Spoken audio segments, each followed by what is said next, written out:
어느 사람이 요새는 너무 분주하고 바쁜 시대 아닙니까?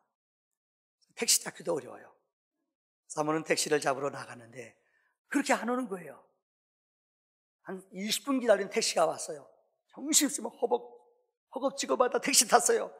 그 택시 기사가 어디 가세요? 그러니까 이분이 너무 허겁지겁 탔기 때문에 정신을 잃은 거예요. 나 어디 가는지 모르는데요. 어디 가야 될까요? 그랬대요. 그랬더니 택시 기사가 아줌마 언제 탔어요? 그러더래요.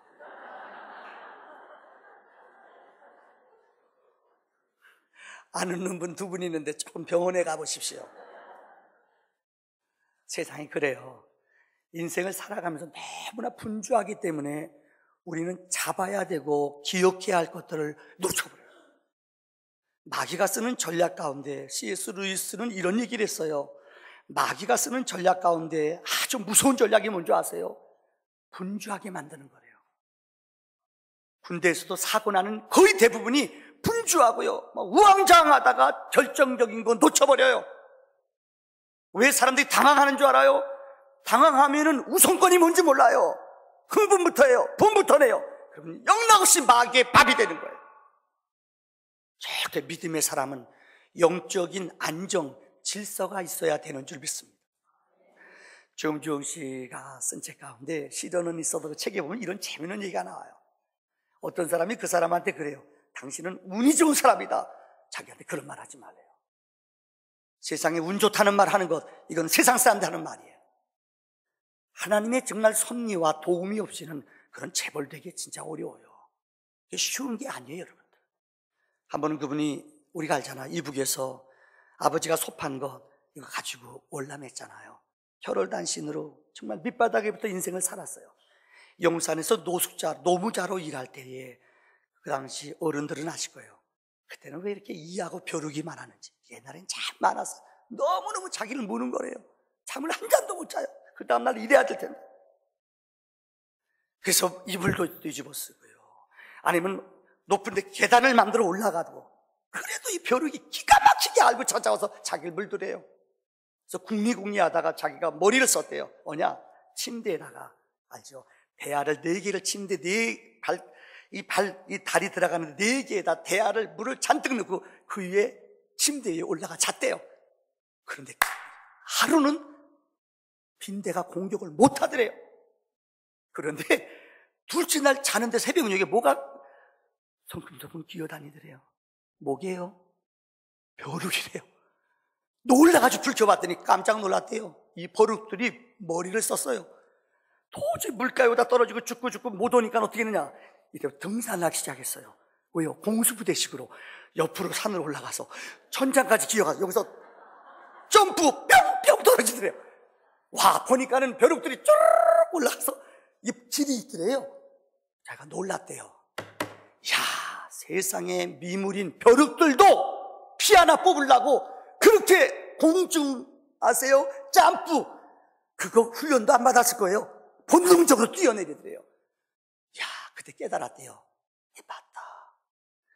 인생이라는 것은 정말 아무렇게나 인간이 불평하고 낭망할 게 아니다. 미물인 벼룩들도 저렇게 살아가기 위해서, 피 뽑기 위해서 목숨 걸고 애쓰고 수고하는데 우리 인생들은 어떻게 살아야 되는가? 요즘 우리가 다니엘서를 강의하고 있습니다. 다니엘서 2장의 말씀은 이런 내용입니다. 여러분, 다니엘은 바벨론이라는 가장 그 당시에 강대국 나라의 왕이었습니다.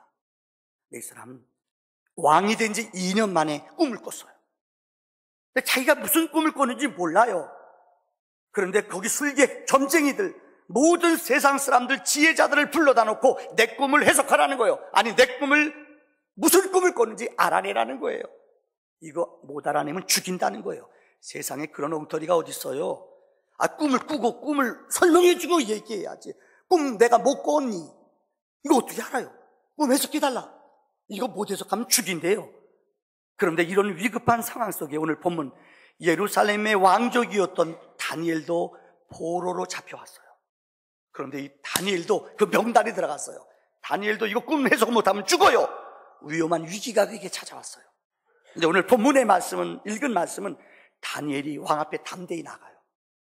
그래서 제가 왕의 꿈을 해석을 해주는 거예요. 임금님, 느부갓네살 왕님 꿈꿨죠? 꿈꾼 거 얘기해 드릴까요? 뭐냐? 예, 금신상 꿈을 꾸었는데 머리는 금이고 가슴과 팔은 은이고, 그 다음에 여러분 가슴, 배와 허벅지는 동이고, 그 다음엔 철, 그 다음에 흙입니다. 이 꿈의 해석을 듣던 다니엘이 느부갓네살이 깜짝 놀라는 거예요. 어떻게 그걸 당신이 맞췄느냐? 비몽사몽한 자기 꿈이 생각이 안 났는데 다니엘이 풀어주는 꿈의 이야기와 꿈의 역사를 듣고 놀라는 거예요. 그 해석은 다음과 같습니다. 당신의 나라, 영광의 나라는 얼마 지나면은 다음 나라 메대와 파사가 나타날 걸 말했어요. 페르시아가 나타나 당신의 나라를 멸망시킬 것이다. 또 얼마 시간이 지나면은 이 페르시아는 헬라라는 나라한테 멸망당할 것이다. 이 헬라는 얼마 시간이 지난 후에 어디에요? 이 로마한테 멸망당할, 쉬운 말로 당신의 나라는 얼마 가지 않아 인간이 세운 나라는 없어진다는 얘기예요. 그런데 느부갓네살 왕이 이 이야기를 듣고 감동을 받아 그를 높여줬다는 이야기예요. 사랑하는 성도님들, 저는 오늘 본문의 말씀을 중심으로 영적인 믿음의 은혜가 이 우상을 치는 역사가 무엇인지 세 가지로 말씀드리려고 합니다. 첫째는 큰 신상의 꿈꾸는 인생입니다. 오늘 읽어드린 31절의 말씀에 보면 느부갓네살 왕은 큰 신상을 자기 꿈속에 보았다고 말해요. 이 세상 사람들은 거의 똑같아요. 무엇을 잡더라도, 무슨 일을 하더라도, 뭐 사업을 하더라도, 어떤 일을 하더라도 좀 큰 금신상, 대박 터지는 큰 꿈을 꾸길 원해요. 이게 세상 사람들의 원칙이에요. 성경에도 하나님의 사람들은 꿈꾸는 일이 많았어요. 아브라함도 그랬습니다. 야곱도 그랬습니다. 모세도, 요셉도, 많은 하나님의 사람들은 성경에 보면 꿈을 꿨어요. 그런데 꿈 가운데 하나님을 만나는 은혜가 있었어요. 이때 꿈꿀 때 그들에게 나타나는 공통점이, 죄송합니다, 자랑하거나 내가 높아지거나 존귀하게 되는 거 아니에요. 꿈속에서 주님 만날 때, 하나님 만날 때 나는 연약합니다. 예레미야 같은 경우 나는 아이입니다. 나는 말 못합니다. 내 허물과 내 부족과 내 모습을 발견하는 거예요. 오늘 그러나 느부갓네살 세상적인 사람들의 꿈은 큰 신상, 높아지고 금, 높은 자리, 높은 위치, 이게 최고예요. 어렸을 적에 여러분의 자녀들이 한두 번 꿈 꿔봤을 겁니다. 자녀들이 꿈꾸는 얘기합니다. 자기의 장래를 얘기합니다. 혹시 그들 가운데, 자녀들 가운데 너 뭐 하고 싶냐? 나 경찰관이요. 그럼 엄마 아빠가 쥐쌍대기 때, 야, 내가 너 미역국 널 나가지고 뭐 경찰관 만들라고? 우린 그래요. 군인 될래요. 뭐 군인 뭐 계급 뭐 나요 소위요. 방맹이 소위가 뭐야? 장군은 돼야지. 우리 그래요. 근데 아십니까? 스웨덴이라는 나라, 이 발칸 이쪽 나라, 이 유럽의 많은 나라는 어릴 적에 그런 노래 있어요. 우리도 옛날에 그런 노래가 있었습니다. 나는 델토예요. 뭐가 델토예요. 기억나세요? 좋고 말고 그 이유는, 그런데 이 스칸디나비아, 판도라 이쪽 유럽의 아이들은 이 노래를 어릴 적부터 습관처럼 부른대요. 근데 이 노래를 부를 때 가장 그들의 자랑은 뭐냐? 우리말로 말하면 나는 델토예요. 우리는 장관이 될 테요. 대통령이 될 거예요. 장군이 될 거예요. 우리는 그렇게 크고 높은 꿈만 쬐건 줄 알아요. 근데 그들은 어릴 적부터 습관이 그랬대요. 나는 델토예요. 뭐가 될래? 그런데요, 소방관이 될 거예요. 미국에서는 제일 존경받는 직업 가운데 하나가 소방관이에요. 여러분 아세요? 이유는 희생하고 어려울 때에 그들을 구해주는 봉사자로 머릿속에 각인이 돼 있어요. 그래서 영화도, 이 소방관 영화가 많이 나와요. 어릴 적부터 그들의 꿈이 나를 위해 사는 것이 아니라 하나님과 연약한 자들을 위해서 나를 희생하며 드려지는 삶 사는 거, 이게 최고의 가치와 존귀로 여겼다는 거예요. 나는 유치원 선생님이 될 거예요. 좋고 말고 그 이유는 어린아이들 꿈 심어주고요, 그들의 마음속에 예수님 마음 심어줘요. 박수 쳐줘요. 혹시 여러분들 유치원 선생님이 될 거예요? 그러면 기빵, 내가 너 이거 유치원 선생님 되라고 미역국 먹었어? 혹시 때리는 엄마는 회개할지어다. 여러분, 성경은 느부갓네살왕은 큰 근신상, 금, 은, 세상적인 쾌락, 세상적인 멋, 이게 첫 번째예요. 그러나 하나님의 사람은 그렇지 않아요. 예수님이 땅에 왜 오셨어요? 분명히 주님 말씀했어요. 인자가 온 것은 어떻게 해요? 섬김을 받으려 함이라. 섬기러 왔다. 너희를 위해서 나는 대속제물로 나를 죽기 위해서 왔다. 예수님이 오신 궁극적인 목적은 죽기 위해서 오셨어요. 왜요? 예수가 죽어야 우리가 살아요. 피 흘려 죽어야 우리의 죄값이 해결이 돼요. 이것이 복음의 능력이요 은혜인 줄 분명히 믿습니다. 18세기에 영국이 알아줬던 위대한 정치가가 있습니다. 세실 로즈경입니다. 아마 여러분이 기억하는 사람은 아무도 없을 겁니다. 영국이 가장 해가 뜨지 않은 가장 위대한 나라였을 때 그 나라의 모든 정책을 수반했던 지혜자가 이 세실 로즈경이었습니다. 어떻게 영국이 그 당시 그렇게 많은 돈을 벌었느냐? 역사가들은 말해요. 식민지 정책, 노예제도, 아프리카 땅의 평화로운 마을에 들어가서 힘으로 마을 사람들, 흑인들을 잡아와요. 그래서 유럽 시장에 다 팔았어요. 참 부끄럽지만은 너무나 슬프고 잘못된 백인들의 우월주의였어요. 그러나 그 나라에서는 이 사람은 최고의 애국자였습니다. 왜요? 나라 수입을 올려줬거든요. 여러분, 식민지를 많이 개척해서 수많은 사람들 잡아왔어요. 얼마나 장사가 잘 돼요. 이 일을 했던 나라가 영국이에요. 그 가장 앞장섰던 사람이 세실 로즈경에 제일 높은 지위를 얻었습니다. 그러나 그가 지금 세상을 200년 후에 떠났습니다. 세실 로즈경을 기억하는 사람은 한 사람도 없습니다. 그 사람의 무덤이 어디 있는지 아무도 몰라요. 똑같은 200년 전에 영국에서 제일 매국노로 돌팔망에 찔맞고 땅에 고국 땅에도 못 들어올 정도로 미움받았던 사람이 있어요. 누군지 아세요? 리빙스턴이에요. 이 사람은 선교사예요. 얼마나 아프리카 땅을 많이 전도하러 다녔는지 아프리카 지도를 그릴 정도로 열심히 아프리카 땅을 전도하며 다녔어요. 오른팔도 사자에게 물려 팔도 없어졌습니다. 그럼에도 그는 아프리카 사람을 너무 사랑했어요. 보니까 이건 아니에요. 노예를 파는 것은 이건 아니에요. 가족들이 나뉘어져 이건 아니에요. 그는 만나는 사람들에게 이건 잘못됐습니다. 그러자 정치인들 만나주지 않아요. 나라에서도 매국노가 되었어요. 그 당시에 이 사람은 죄송합니다, 왕따 아닌 가장 부끄러운 왕따로 살았어요. 누구도 그 사람을 인정해 주는 사람이 없어요. 그러나 200년이 지난 지금 이분의 심장은 웨스트민트 사원에 있습니다. 많은 사람들이 그 무덤가에 가서 머리를 숙입니다. 이유는 이 사람의 삶은 정말로 그리스도를 담는 섬김의 삶이었기 때문입니다. 믿음의 역사는 큰 사람 되는 것 하나님은 원하지 않아요. 내 있는 위치에서 내 맡긴 일들을 하나님의 직분, 성직인 줄 알고 열심히 사명 감당할 때에 하나님의 능력과 지혜가 임하여지는 줄을 믿습니다.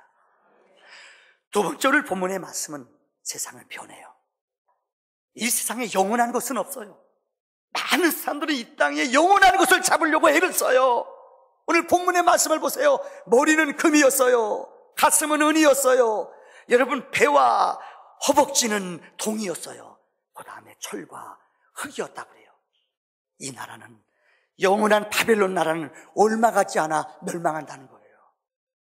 그를 무너뜨렸던 페르시아도 얼마 같지 않아 멸망한다는 거예요. 페르시아도 얼마 같지 않아 헬라한테 멸망해요. 헬라도 로마한테 멸망당해요. 이 땅에 영원한 나라, 영원한 왕, 영원한 심 없어요. 우리가 생각하는 영원히 붙잡은 것 속지 마세요. 이것은 여러분을 영원히 지켜주지 못해요. 시간과 때가, 여러분, 상황이 바뀌면 우리는 다 바뀌어지는 것입니다. 혹 기억할지 모르겠습니다. 이 탈무드에 보면 이런 재미는 이스라엘의 지혜서 가운데 이런 이야기가 있어요. 어떤 친구에게 아주 좋은 친구가 3명 있었답니다. 그런데 한 번은 임금님이 이 친구가 잘못해서 이 친구를 임금님이 명령을 내려 잡아왔어요. 잡혀가는 겁니다. 너무 두렵고 무서워요. 그래서 이 친구는 자기 가장 친한 3 친구에게 같이 가자고 요구를 해요. 제 친구한테 요청해요. 내 친구는 그렇게 자기가 친하다고 믿는 이 친구는 위험한 자리에 오니까는 안면 몰수하고요, 안 가겠대요. 도망가 버렸어요. 두 번째 친구, 제가 친한 친구가 있어요. 친구야, 내가 지금 왕 앞에 잡혀가는데 나 위에 변호 좀 해주고 나와 같이 가줄래? 이 둘째 친구는 그래 가줄게. 그런데 난 왕궁 입구까지만 가지 더는 안 들어가. 무슨 소용이 있어요? 입구까지 가면 들어가진 않는데요. 세 번째 친구가 있어요. 친구야, 내가 지금 이렇게 위험하고 어려운데 나를 도와다오. 이 친구는 두말하지 않아요. 그래, 내가 왕 앞에 같이 가서 내가 너랑 같이 동행하며 너를 위해 변명해 줄게, 대변해 줄게. 그러면서 줄을 달았어. 탈무드예요. 첫째, 첫 번째 친구는 세상의 재물이래요. 재물은 어려운 일 당하고 위험 당하면 도망가 버려요. 두 번째 친구는 우리가 말하는 세상의 친구예요. 친구들, 죄송해요. 어느 때는 여러분의 남편일 수 있어요. 여러분의 아내, 자녀들일 수 있어요. 어려움 당해봐요. 우리가 할 수 있는 게 아무것도 없어요. 세 번째 친구가 있어요. 이게 믿음이에요. 예수예요.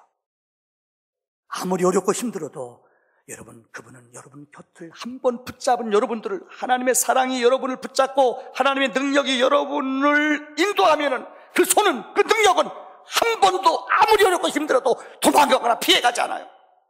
예수 영원한 친구예요. 예수 영원한 우리의 보치예요. 우리와 동행하시며 죽기까지 우리를 지켜주시는 영원한 분인 줄 믿습니다. 마지막 결론 세 번째입니다. 오늘 본문은 이렇게 말해요. 뜨인 돌. 우리가 읽은 뜨인 돌이란 말은 없습니다만은 오늘 본문의 말씀에 보면 이렇게 기록되어 있어요. 그 왕이 34절의 말씀을 보세요. 왕이 보신즉 손대지 아니한 돌이 나와서 금, 은, 동 어마어마하게 큰 상으로 되어 있는 그 모습을 한 번도 손대지 아니하는 돌이 나타나서 이 돌이 그 신상의 새, 진흙, 발바닥 모든 부분들을 다 부숴버린대요. 이걸 우리는 뜨인 돌이라고, 한 번도 쓰지 않은 돌, 이게 뜨인 돌이에요. 뜨인 돌은 성경적으로 예수를 말합니다. 아무리 위대한 능력, 위대한 힘, 권세가 있어도 이것은 우리를 지켜주지 못합니다. 그런데 한 번도 쓰지 않은 돌이 나타나 이 신상을 부쉈다 버렸어요. 이 뜨인 돌이 예수 그리스도입니다. 성경은 예수 그리스도를 우리의 영원한 뜨인 돌이라고 말씀하시고 있습니다. 저는 뜨인 돌을 짧게 세 가지로 말씀드리려고 합니다. 첫째, 뜨인 돌은 반석이신 예수예요. 따라합시다. 반석이신 예수. 마태복음 16장에 주님은 말씀했습니다. 베드로가 위대한 신앙 고백을 했을 때 베드로를 향하여 개바, 너의 이름을 이제는 반석이라 하라. 베드로라 하라. 내가 너 터 위에 집을 세우리라. 예수는 우리의 반석이에요. 인생을 살아가면서 많은 사람들은 재물에, 어떤 데 힘에, 어떤 데 능력에 반석을 쌓는 사람이 있어요. 이 반석은 오래가지 못합니다. 이 반석 쌓는 것은 어려움 당하면, 영적으로 시험 오면 무너져 버립니다. 그러나 예수를 우리의 구주로, 예수를 내 믿음의 주로 믿으며 그 믿음의 터를 세우는 가정은, 그 개인은 하나님이 영원히 여러분의 가정을 지켜주는 줄 믿습니다. 어제 마지막 8일 예배할 때 우리 어머니 교회 목사님이 인사하라고 그랬어요. 그래서 제가 일어나서 어제 아마 몇 분 들으셨을 거예요. 제가 우리 어머니에 대해서 이야기를 드렸어요. 우리 집은 원래 예수를 안 믿었어요. 희한해요. 저만 어릴 때부터 교회를 다녔어요. 식구들 다 자도 아침에 일어나서 교회 가는 게 좋았어요. 주일학교 때부터 저만 다녔어요. 그래서 제가 신학대학 가고 이 군목의 길을 걷기도 했잖아요. 근데 우리 어머님이 그래서 어머니는 참 귀하신 것 같아요. 아들 장례를 위해서 나와준 거예요. 시간이 없어서 더 긴 얘기는 안 할게요. 제가 대학교 1학년 입학했을 때, 신학교 들어갔을 때 우리 형님이 어느 큰 회사 회장님 차를 몰았어요. 근데 3시간 동안 회장님 회의하러 들어갔는데 3시간 동안 지하에 가 있었는데 교통사고가 난 거예요. 근데 우리 형 번호는 나-4417이에요. 근데 교통사고를 낸 사람 번호는 나-4417이에요. 근데 사고 냈는데 지방에 가 있어요. 그 차가요. 이 사람이 사고 내고 경찰에 신고하고 병원에 가서 입원했는데 번호가 틀려요. 지방 가 있어요. 그러니까 조회하니까요. 그러니까 이 사람이 나가 아니라 달 것이다. 공교롭게도 우리 형 차가 그 차가 한 3km 떨어진 데 있었어요. 사고 난 데하고요. 영락없이 우리 형 차예요. 아주 구속됐어요. 죄송합니다. 재판하는데 힘들었어요. 제일 힘든 게 뭔지 알아요? 안 믿는 우리 친척들이 우리 집 예수 안 믿는데 왜 유별나게 신학대학 가니까는 우리 조상신이 버렸다는 거예요. 그거 그럴듯합니다, 여러분들. 이게 우습죠? 시험이 돼요. 안 믿는 집안에서는요. 근데 우리 은사님이 오셔가지고 아무도 도와줄 사람이 없다. 하나님이 도와줘야 된다. 하나님께 기도하자. 그래서 우리 어머님이 울며 겨자 먹기로 교회 다니기 시작했어요. 근데 하나님 은혜로 4개월 만에 돈 엄청나게 많이 쓰고 변호사 사고 재판 벌이고 무죄로 나왔어요. 그래서 우리 어머니가 교회 나가기 시작했어요. 그래서 우리 어머니가 아들 덕분에 집사도 2년 만에 땄어요. 우리 집이 이사를 갔어요. 상계동으로. 전도사 시절인데요, 우리 어머니가 교회 나가야 될 텐데 어느 교회 나가야 될까 너무 고민이 됐어요. 제가 전도사 시절에 지금도 주일날 신학생이 얼마나 바빠요. 근데 우리 어머니 동네 교회가 한 몇 군데, 13군데를 내가 주일 새벽 기도를 몇 달 동안 다 다녔어요. 우리 어머니 어느 교회 신학생 때 새벽 기도 나오는 거 쉽지 않아요. 잘 모르나 봐요, 여러분들이요. 우리 교육자들은 얼굴 인상 쓰네요. 새벽 기도 나오라는 말 아니에요. 13교회 가봤는데 제일 마음에 드는 교회가 우리 어머니 이 교회 나갔으면 좋겠다 소개해드렸어요. 시간이 없어서 목사님 우리 어머님인데요, 저 신학생인데 우리 어머님입니다. 근데 그 목사인데 그 얘기를 안 했어요. 우리 엄마 초신자란 말을 제가 안 했어요. 집사입니다 얘기해드렸어요. 근데 그 교회는 웃겨요. 새벽 기도 시간에 항상 기도를 시켜요. 근데 그날은 주일날 비가 억수로 많이 와서 우리 엄마 혼자 갔대요. 근데 목사님이 새벽 기도 시간에 김소재 집사님 기도하셔 시켰대요. 우리 어머니가 머리털나고 집사는 땄지만은 이 교회에 와서 아세요? 탐색전도 하기 전에 첫 번째 기도하라는 거예요. 그래서 우리 어머니가 기도 어떻게, 하나님 안녕하세요. 그 다음에는 진짜 깜깜하대요. 입이 안 벌려주더래요. 그래서 근데 목사님 하세요 돼야지 하지요. 그래서 그날 아침 교회 가려고 일어나는데 가는데 우리 어머니가 아침에 문 열고 들어오면 난리가 울면서요. 나 욕하면서 이 새끼야 왜 교회 나가라고 그랬어. 나 쪽팔려 기분아. 울시는데 교회 못 나가서 창피해서 어떻게 나가냐. 그렇게 믿음 생활하기 시작했어요. 근데 그 교회에서 좀 오래전이죠, 권사님 되셨어요. 어제 목사님이 설교 시간에 하는 거 들으셨어요. 이모같이 언니같이 신방하면서 제일 내 곁에서 기도로 도와준 사람이 우리 어머니셨다. 새벽 기도 앞자리에 앉아 몇십 년 동안을 열심히 기도하셨어요. 떨어져 우리 교회 나오시느라고 못 나오셨잖아요. 돌아가시기 한 일주일 전에 목사님이 생각이 나더래요. 그래서 그 먼 곳에서 사모님하고 병원까지 찾아오셨어요. 마지막 그게 임종예배인지 저는 몰랐어요. 예배 드려주고 돌아가셨어요. 비록 정말로 죄송합니다. 50 넘어 예수 믿는다는 게 참 어려워요. 50 넘어서 습관을 바꾼다는 게 진짜 어려워요. 듣고 나가면 또 잊어버려요. 제가 우리 어머니를 이해해요. 그러니까 여러분들 듣고 나면 잊어버리는 게 은혜예요. 얼마나 하나님 우리 엄마 좀 믿음 좀 주세요. 믿음 좀 주세요. 근데 믿음이 안 들어가잖아요. 그게요. 좀 체험 좀 주세요. 체험 주세요. 그래서 제가 그 당시 전도사 시절에 우리 청년들 데리고 하늘산 기도원 갔다 제가 방언 받았거든요. 그래서 우리 어머니 돌아와서 우리 어머니한테 60대 됐을 거예요. 우리 어머니 주무시는데 내가 기도해드려. 하나님 우리 어머니에게 역사해 주십시오. 근데 우리 어머니 주무시다가요, 내가 방언했더니 어머니 주무시다가 알랄랄랄랄라 그랬어요. 방언을 그때 받았어요.